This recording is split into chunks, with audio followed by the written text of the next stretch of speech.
and welcome to Myth Monsters. My name is Erin and I'll be your host for these little snack bite-sized podcasts on folklore and mythical monsters from around the world. These podcasts focus on the actual cryptids, folklore and mythic monsters from global mythology, rather than focusing on the full stories of heroes and their big adventures. I'll also be dropping in some references that they have to recent culture and where you can see these represented in modern day content, so that you can learn more and get as obsessed as I am about these absolute legends of the mythological world. We released our 50th episode last week. Can you actually believe it? It's been super dreary and gross in the UK at the moment. It's been really cold and miserable, and we're currently going through an immense economic crisis, but other than that, life's good. So it's kind of nice to go somewhere a little warmer during this week's episode and a lot more fun. So for this one, we're back over to the wonderful Japan to look at the fantastic Mrs. Fox, the Kitsune.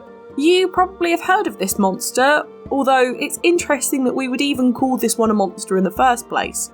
Kitsune are generally described as foxes. It's literally the Japanese word for fox, in fact.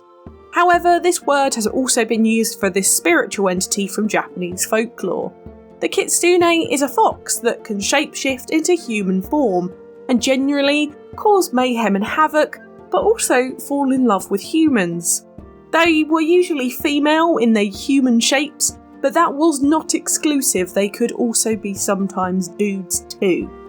They most famously are known for having up to 9 tails. The more they had, the older and more powerful the Kitsune would be. The most common was to generally have 2, 3 or 5 tails in most of the folklore tales. Haha. They were also seen as witch animals or familiars, meaning they could be linked to the hag in the forest or generally symbolised distrust. Now, if you cast your mind back to a few moons ago, we talked about the other Japanese monsters and the term yokai. Yokai are Japanese spirits, and actually Kitsune count as one of them.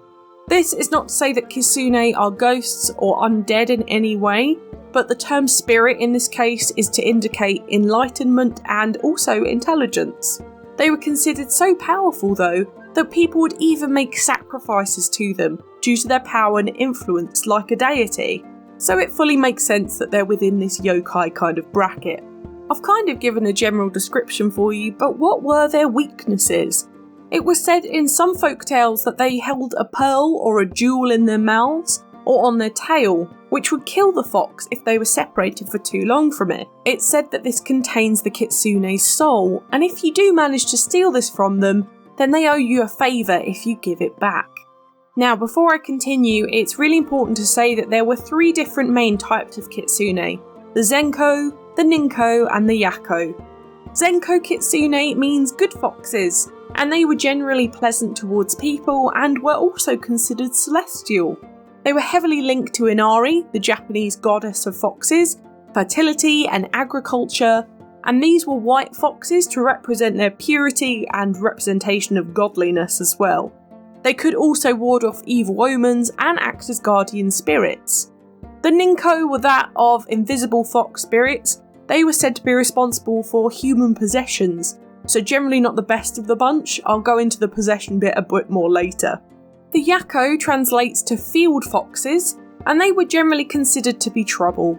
These would be malicious or mischievous around humans, and these Kitsune would go after proud or greedy families and attach themselves to their line, so to cause mischief. But if a family ended up respecting the spirit, it would use its magic to help the family, which, is pretty good. There are other types depending on where you are, but these were certainly the most common. Now, no matter what, all of them had magic powers. Their main one is their shapeshifting. They were also incredibly intelligent and had immensely long lives.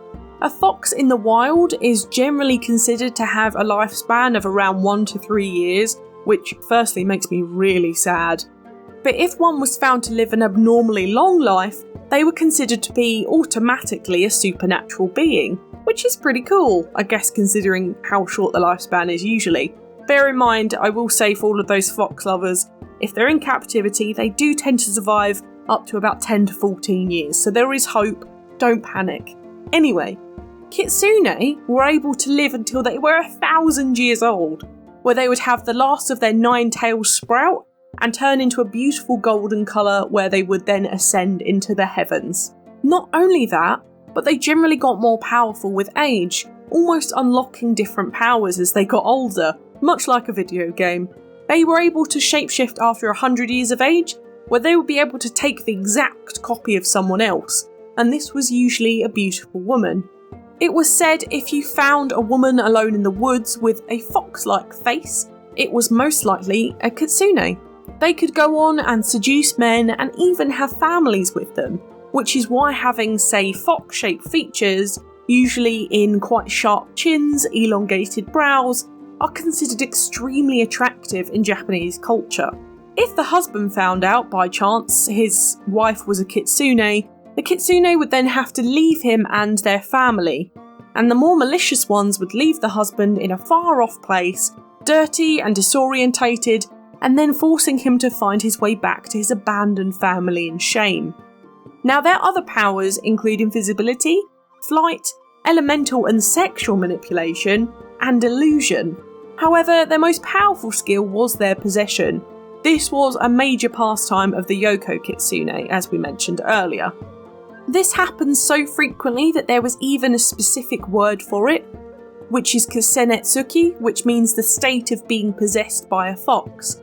This would usually affect young women, and the kitsune would possess her by either going beneath her fingernails or through her breasts, which is very invasive, either way. Her features would then become fox-like, and they would be able to write and speak in different languages, and they would only eat tofu and various beans, much like the foxes would. They would have to be exorcised and Inari Temple in order to banish the fox spirit, but if this failed, the family would be run out of town, as it was said to bring about illness, famine and death to the surrounding area, which of course is really sad. What's even sadder here is Kitsunesuki is still known as a mental health issue in Japan to this day. It's characterised as craving rice and sweet beans, and being restless, listless, and generally avoiding eye contact. Now, I'm not a doctor or a psychiatrist in any way, but it does sound a lot like a diagnosis of being on the spectrum in some kind, which is even more tricky to diagnose in women specifically, especially older women. So actually, this story is pretty sad. Now, to go on to kind of happier terms, how could you tell that someone was a kitsune though? They were terrified of dogs, just like a normal fox. So you could just bring a dog with you if you thought one was about. You could also see its real shadow. That would have a large fluffy tail, or just be generally a foxy shadow, or the person could be a little hairy. Or possibly the last resort was that of injuring them, so their facade would drop and they would flee in their original fox shape. Now, onto etymology. As I said at the beginning, the literal translation for this into English means fox, but in Japanese there are a few other meanings of this too. The word kitsune can be broken down into loads of different words, so I'm going to go over a few. It could be always yellow from the words sune and ki, come to bedroom from ki, su and ne, or kitsu meaning fox and ni meaning loving. Lastly, it could even be onomatopoeia and the sound of the foxes howling, which we all know is horrendous. If you certainly live in the UK or any rural areas that have foxes, you will know the noise I'm talking about. They scream. So I flat out disagree with this one. The word kitsune is too nice for that noise. The most popular and antiquated, I will add, is that of come and sleep from the words ki and sune. This was popularised by one of the longest surviving folk tales between a man and a kitsune, and thankfully it does not end in tragedy. It's a nice change for once. It's said that there was once a man called Ono who lived in Mino in central Japan, back in 545 AD, longed for a wife who met his ideal beauty standards, as you do. And one day he met a beautiful woman on the moors and married her. They went on to have a son, but he was born as a pup, and an aggressive one at that.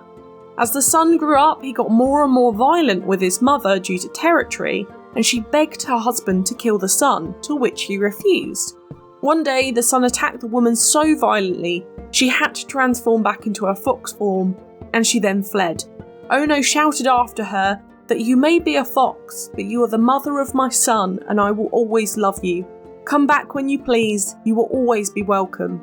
and so every night she would crawl into his arms and sleep curled up as a little fox. So this backs up the common sleep definition of the word, and I personally think it's very cute. Now, historically, the Kitsune is from the Edo period, where most of our Japanese monsters seem to derive from. This is between 1603 and 1867, when Japanese folklore was really at its peak, and the most superstitious tales were going around, such as our previous Japanese monsters like the Shorogomo, the Kappa or the Oni. However, the first mention of Kitsune was actually in Chinese folklore.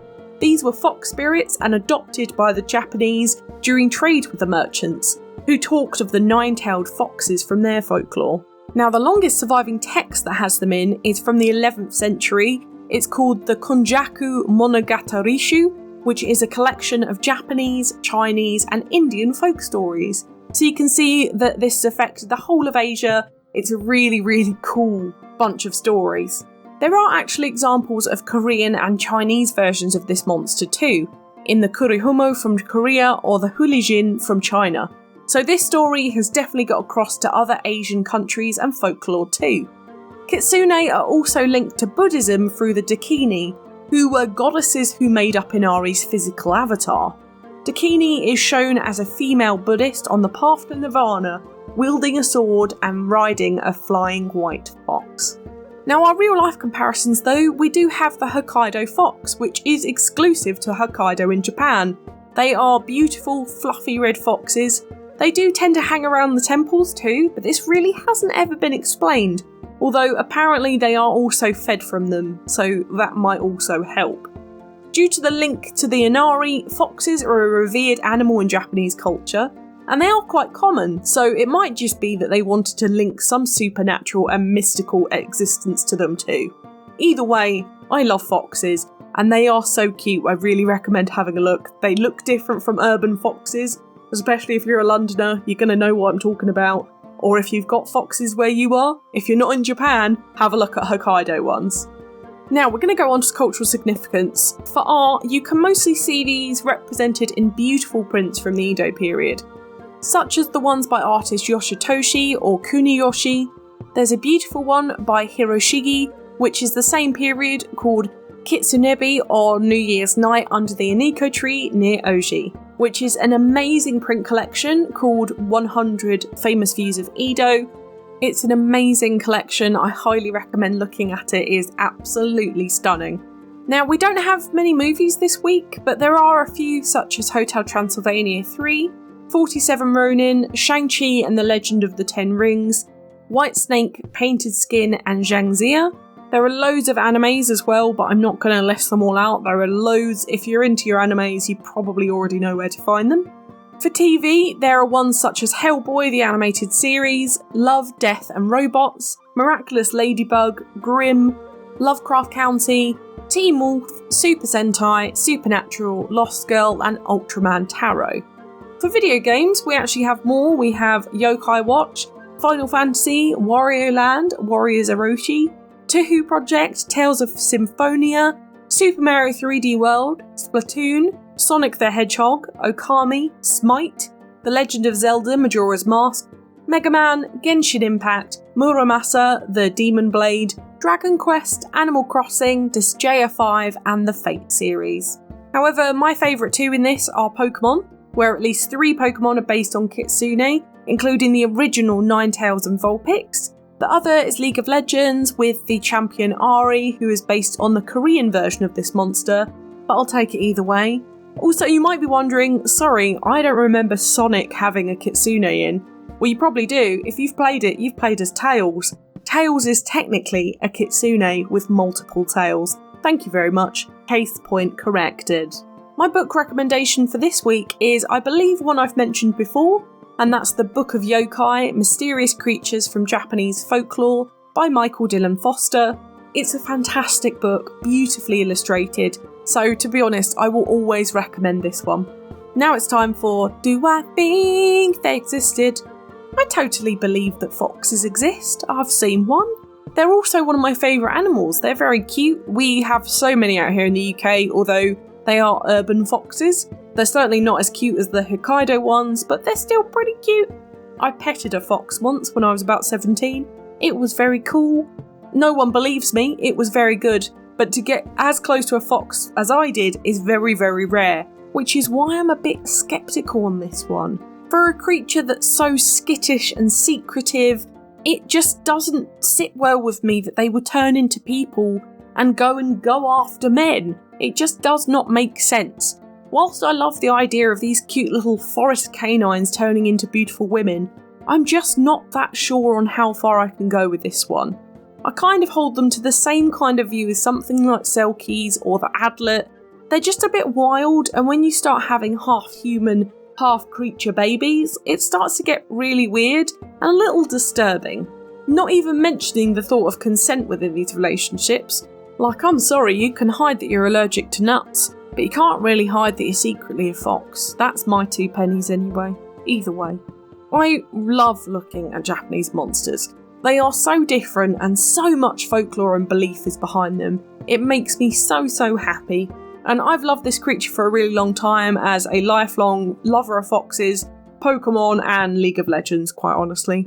But next week we're going to the African plains again and looking at a new Zulu monster, the Tokoloshi. This one has been suggested for a little while and I'm really happy to get this one done. So join us next Thursday and keep your toes tucked into your blankies. For now, thank you so much for listening. It's been an absolute pleasure. If you enjoyed this podcast, please give it a rating on the service you're listening on. I've got the Twitter for any questions or suggestions on what monsters to cover next, and I'd really love to hear from you. The social media handles for TikTok, YouTube and Instagram are Myth Monsters Podcast, and Twitter is Myth Monsters Pod. But all of our content can be found at mythmonsters.co.uk, and you can also find us on Good Pods and Patreon if you want to help me fund the podcast. Come join the fun, share this with your pals, they might love me as much as you do. But for now, stay spooky, and I'll see you later, babes.